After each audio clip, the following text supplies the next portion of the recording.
An excerpt from a novel, The Impressionist, page 62 of Public Murder.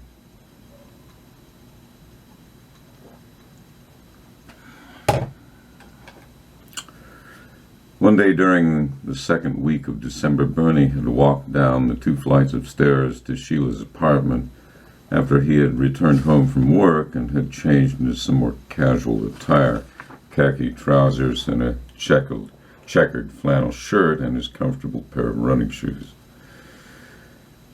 These late afternoon visits of his frequently saw him depart from Sheila's door early the next morning after he'd soundlessly slipped out of her bed. After a few light taps on the door, Sheila unlocked it and let him in. Her appearance at once took him aback. "Sheila, what's the matter?" he said with mounting concern. "What's going on?" She had been crying, that was obvious. Her eyes were bloodshot and she looked stricken. "I heard some news out of Spokane today, Bernie," she said as he came into the apartment and shut the door. "There was a shooter. Oh my God, there was a shooter. Jack was there. 2 people are dead. 5 were wounded and Jack was one of them." She looked at him now in helpless dismay.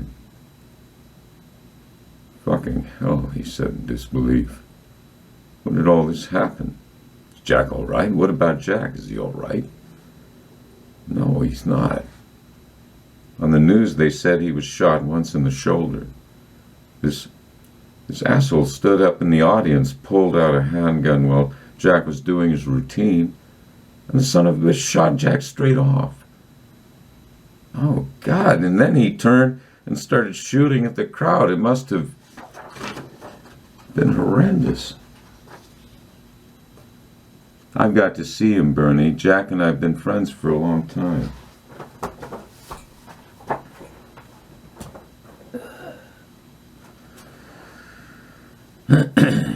Now, Bernie rubbed his forehead, then he took out a pack of cigarettes, shook out 2 of them and gave one to Sheila. He lit them both and said, "I'll call in sick tomorrow. We can drive over to Spokane tomorrow morning."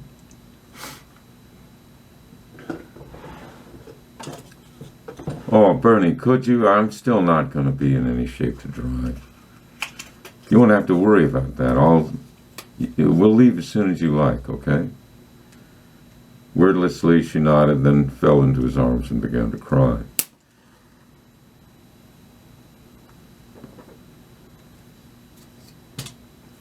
As they came up to the entrance to the room in which Jack was recovering after a bit of surgery an emergency doctor had performed to first cleanse the internal portion of the wound of debris from the bullet and any bone fragments, then sew up the entry and exit wounds, they saw that he already had 2 other visitors, a short older man with a white beard and standing beside him a small Asian woman. Jack saw them immediately. "Hey, Sheila, you came to see me, and there's Bernie, too. Come in, join the party. I want you to meet my 2 good friends here in Spokane, Jordan and Lillian Fisher." The 2 men shook hands, and Fisher said, "Our unlucky friend here has the distinction of having been the first person ever shot at the Spokane Comedy Club." "I've already been working on some new jokes about it," Jack said. "It's got to be one of the worst ways to leave the stage." Sheila stepped up to the side of Jack's bed. She now stood next to Lillian Fisher, who glanced at her momentarily with a look of detached regard the Chinese sometimes use when dealing with anyone from the West. "You're such a trooper, Jack," Sheila said. "Nothing can ever keep you down." She took hold of the hand of his uninjured arm, squeezing it now with both concern and affection. And she said, "So when are you going to be able to break out of this joint?"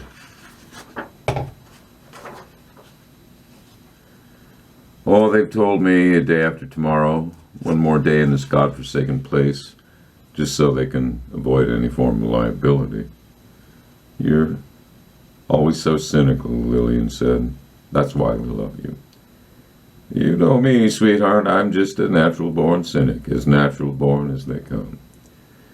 After Sheila and Bernie had been visiting with Jack for several minutes, while his other two Spokane friends, Jordan and Lillian Fisher, looked on quietly, a nurse entered the room with a new bottle for Jack's IV attachment. She first shut off a valve just below the nearly empty bottle, then removed it and put the new one in its place and opened the valve once again. After a moment, she glanced at the others and said, "Mr. Bayfield had just received another dose of nocturnamine, which the doctor has prescribed to manage the pain. Mr. Bayfield, how are you feeling right now?"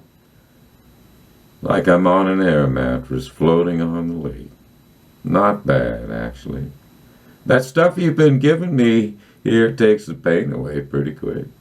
You going to send me home with some of that stuff in pill form?" "Well, that would depend on what the doctor thinks when he looks you over tomorrow afternoon," the nurse said. "He should be here between 3 and 4 tomorrow afternoon."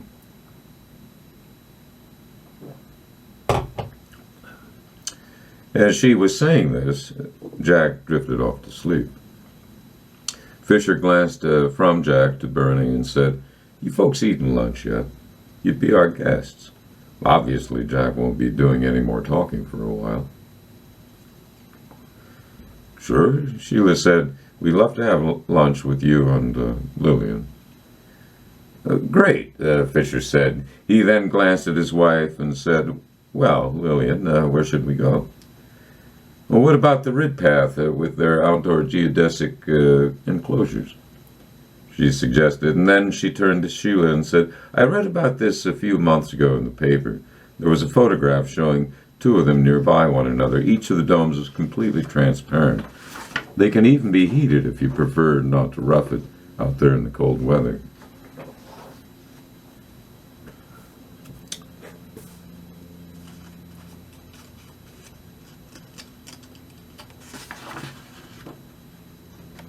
Once they arrived at the Rid Path, the three of them stood by while Jordan asked, "Are those plexiglass domes still in use up there on the roof?" The hostess informed him that no, the domes were no longer being used due to a lack of interest. Then she led them into the restaurant, which was half hidden from the alcove by a floor-to-ceiling wine rack, which also served as a partition. After they were seated and a diligent, smiling waiter had soon appeared, Jordan asked if the fellow, if he wouldn't mind bringing a bottle of Merlot and a bottle of Pinot Grigio, since Lillian preferred white wine, and the obliging waiter quickly returned with both, along with 4 glasses, gripped upside down in one hand, while holding the pair of bottles by their necks in the other. He then hastened to open each of them. As the waiter was opening the second bottle with his pocket corkscrew, Jordan said, "That's fine, pal. We don't need to taste it first, so we're all set." Fisher then set about pouring the wine, red for the gents and white for the ladies. Once that was done, he raised his glass and said, "To Jack and his quick recovery." After this toast, they fell silent for a moment. Later during their meal, Fisher was saying, "Except for Lillian, the rest of us have lived in the United States all our lives. We've all seen how gun violence in this country has evolved, growing over a few decades into the rampant nightmare situation it has metastasized into today." Jordan has started to seriously consider running against Kathy McMorris Rogers in the next presidential election year, Lillian said, giving her husband a tolerant smile. "I may change my mind and launch out during an off-year election. Challenge her may have better odds during an off-year election. I've got to look into it. Also, there's a lot of paperwork involved, documents required by federal law to fill out. If I do get into this, it's going to be non-stop and as grueling and tedious as hell. But I expect I'll manage to get used to it. Well, if I lived here in Spokane, Sheila said, I'd volunteer to work on your campaign committee. I'm tempted to run as an independent, along the lines of Angus King or from Maine or Bernie Sanders. If you trimmed that beard of yours down to a mustache, Sheila remarked, you'd look a bit like Angus King, I think. Out of all the senators, Bernie said, King is one of the best. Who would you say is one of the worst? Lillian asked. Oh, I don't know. Cruz probably, or Rand Paul, or that Kennedy fellow from Mississippi or Alabama or wherever he's from. Bernie and Sheila departed from their new friends after lingering briefly in front of the Red Path while saying goodbye. They drove to the Red Lion Inn and checked into the room Sheila had booked, having made a reservation over the phone much earlier that morning before they had driven out of Seattle. Each of them rested separately on either of the two queen-sized beds, saying little. Sheila soon fell asleep. Bernie lay upon the other bed and glanced from the ceiling to Sheila when he noticed her breathing had grown deeper and slower and more audible. He'd been circling around and then dwelling upon the thought that the sheer routine of his life, its weekly rhythm, had suddenly been temporarily altered. Further, he kept comparing this minor deviation, this road trip with Sheila to Spokane, from his own weekly routine to the wholesale abandoning and abrupt halt to Jack's weird 2-month-long cycle. Further, he kept comparing this minor deviation that he couldn't imagine living the way Jack did out of a suitcase. Like a traveling minstrel or player of old, decamping from one village as the horses drawing their wagon plodded along to the next little town or hamlet, where they could entice some of the citizenry to attend their intent performance. The small price of a coin or two gaining a person admittance. Times would have been good during autumn, especially after the harvest when everyone had a little extra money to throw around.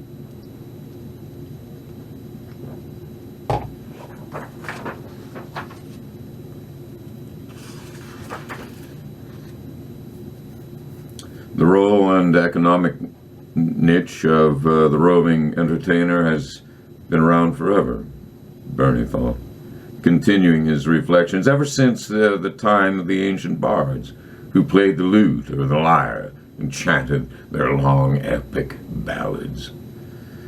And then there was Bob Dylan, Bernie thought. He rose and went to the window and looked down at the Spokane River in the growing afternoon dusk. He thought about leaving the room, going downstairs and then out of the building to walk along the river the way a few others had been doing earlier when he'd taken a glance out the window for the first time just after stepping into the room. Now, had he been sitting in a lakeside cabin or kicking back on a sofa in a rustic mountain chateau, for instance, he would hardly have been feeling restless.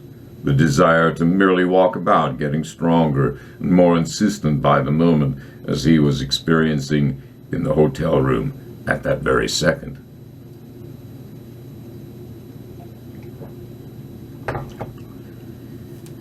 He sat up and swung his feet down from the bed and rose and went to the desk and wrote a quick note to Sheila that he'd gone downstairs to the bar.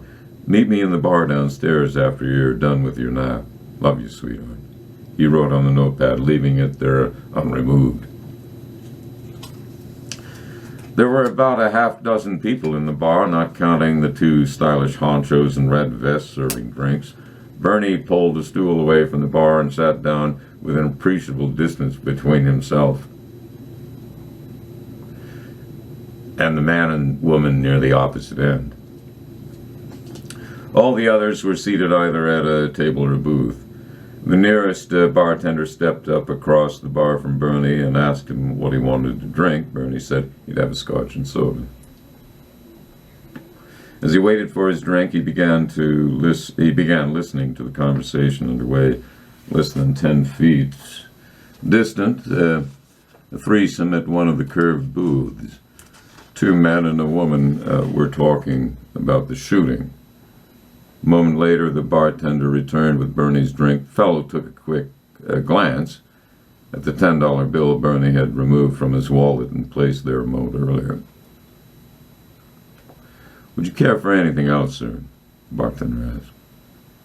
"No, this'll do just fine, thanks." "Would you care to start a tab?" Maybe. I'm waiting for someone. I'll let you know." The bartender nodded with a knowing though respectful grin, and with a wink swept up the sawbuck and sauntered back to join his confidant and co-worker once again.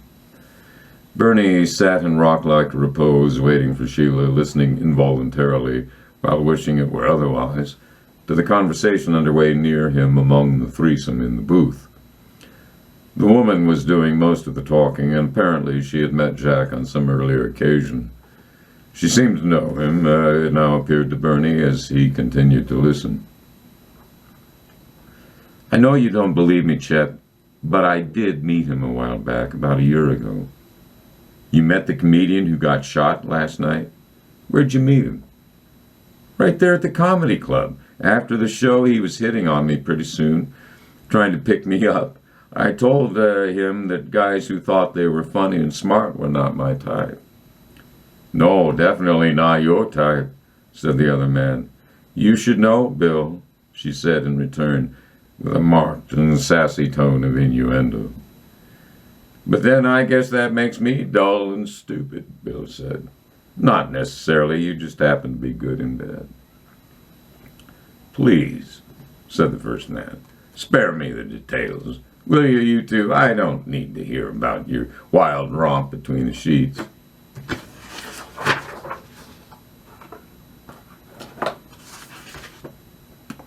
"Since when did you become such a grim fucking asshole, huh, Chet?" she said. "Since the first and hopefully the last time I had the pleasure of listening to a new pair of lovers slobber over each other with their undying affection." "You fucking asshole. You're just jealous. One of us was going to lose out, and that turned out to be me." "Poor baby." "All right, hold on right there, you two," Bill said. "I don't want my best friend, my girl, going at it. Cut the crap.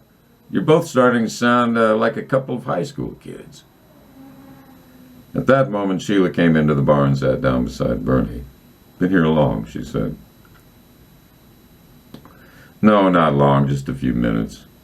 But long enough to know I want to move to one of those tables across the room over there so we don't have to listen to the merry trio just behind us."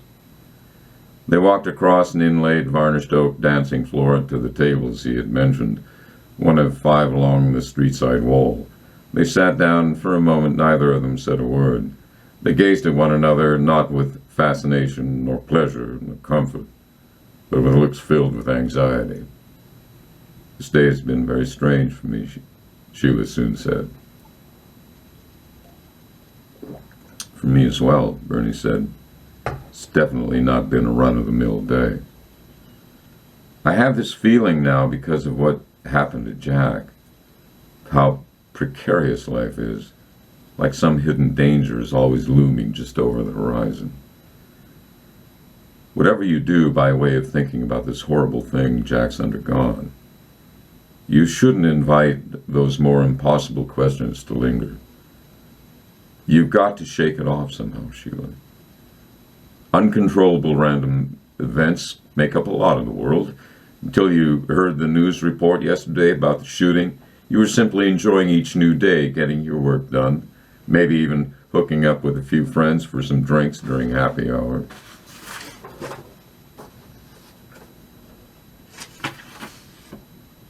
I'm just in a weird place right now, Bernie. I can't help being affected by it. This was too close to home to simply shrug off and ignore as though nothing had happened. But what you were getting at is also true enough. I can't let Jack having gotten shot and nearly killed overwhelm me, despite my having known him for more than 4 years. Almost from the beginning of the time when he took up the whole comedian thing seriously. He was so determined back then, Bernie. He had this inordinate faith in himself and in the idea that he could actually earn a living by getting up in front of an audience or just a bar crowd and telling jokes. We're still about me and Jack back then. He wasn't single yet. So I had that to deal with. But I'd been alone for a long time, Bernie. I was sick of being alone. Human beings rarely spend their entire lifetimes in solitude, and I sure in hell wasn't going to.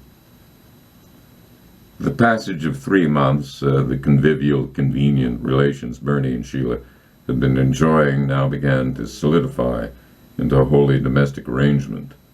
For Bernie had recently moved into Sheila's more spacious apartment. The transfer of all his books to her apartment proved to be not only time-consuming, but for Bernie, utterly exhausting. By nightfall, after having trudged up the stairs to fetch yet another box of books, lugging the heavy load back down the stairs, then along the exterior walkway to Sheila's apartment, and in through the door into the middle of the living room, where he lowered the box down to the floor once again. The following morning, his entire body was so stiff and sore he could hardly move, let alone jump right out of bed and take a quick 5-minute shower, shave, eat breakfast, remove his sack lunch, which he'd made for himself the previous night from the refrigerator, then go downstairs to the parking lot and get into his car and drive up Highway 101 into Seattle to begin another workday.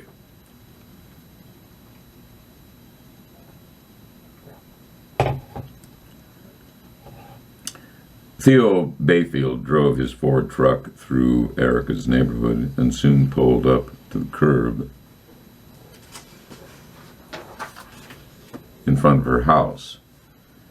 He shut off the engine and grabbed the sports bag which contained a change of clothes, his shaving kit, and a suspense novel he checked out from the library.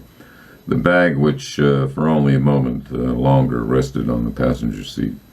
Back during Theo's working days, whenever he needed to live in a motel during a construction project, he had always brought along 1 or 2 books to read in the evenings after dinner.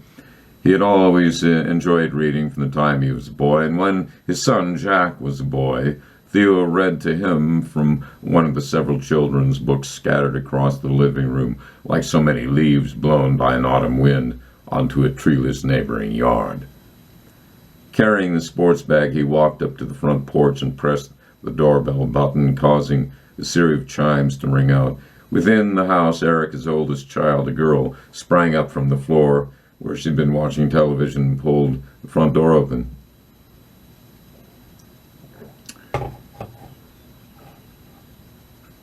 "Who is it, sweetie?" Erica's voice rang out from the kitchen. "It's Grandpa Theo," the girl called out in reply. "He brought us some Christmas presents." "I'll be right out, Theo. You caught me smack in the middle of my bread baking project. My hands are sticky with dough right at the moment." "Don't worry about me. Take as much time as you need to finish up your work in there, sweetheart. I ain't going anywhere." A few hours later, once the grandkids had gone to bed, Theo seized the chance to have a talk with Erica. The interference and distractions of her children might create no longer a possibility. He didn't beat around the bush and began to sketch out his proposal to her.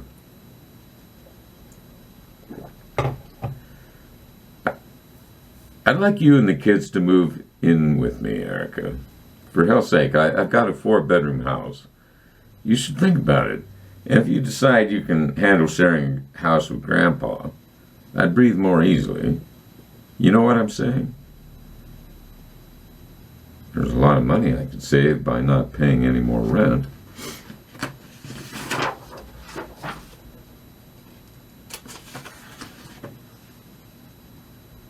"You bet you could," Theo said with mounting enthusiasm.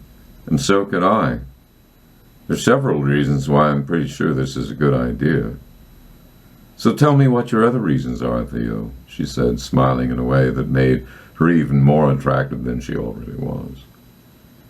Theo was well aware of himself being drawn toward her at times, rather than continuing to remain fat after her second child had been born.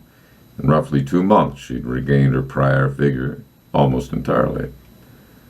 But whereas before she seemed like a slender, well-conditioned runner, she had filled out a bit further than her more youthful look, and now Theo regarded her as voluptuous. And there was no doubt about that. And yet, he thought, and yet, he stopped a lopsided grin from forming, taking hold of it, then encaging it. He thought, Grandpa could hardly be seen stepping out from Mom's bedroom early one morning. Her kids wouldn't be fooled by any lying bullshit explanation, especially not her daughter, who would turn 12 next month. He knew he would have to deal with this on an ongoing basis, never letting his guard down. For Theo was not unlike his son, and he knew that as well.